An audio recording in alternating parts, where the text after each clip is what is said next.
16,000 mag-aaral ang hinandugan ng aginaldo sa Give a Gift Christmas Project ng GMA Kapuso Foundation sa mga lalawigan ng North Cotabato, Sultan Kudarat, Agusan del Norte at Agusan del Sur. Karamihan po sa mga mag-aaral na ito ay Muslim. Hindi po sila nagdiriwang ng Pasko, pero ang pamaskong handog sa kanila itinuturing nila bilang kanduli o Thanksgiving. Hiyawan ang sumalubong sa amin mula sa mga batang mag-aaral sa 4th Pickett Elementary School dito sa North Cotabato.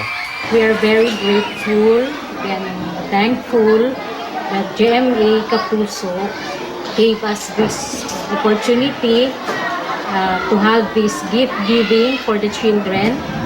Halos pare-pareho lang ang kwento ng karamihan dito sa North Cotabato.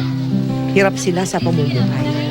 Bagong lipat sa eskwelahang ito ang grade 4 pupil na si Eman. Ipinanganak siyang hindi normal ang laki ng kanyang mga daliri.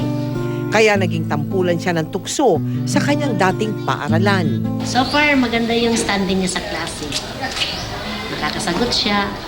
Yun lang minsan, mahihain kasi yung kamay niya kinakahiya niya.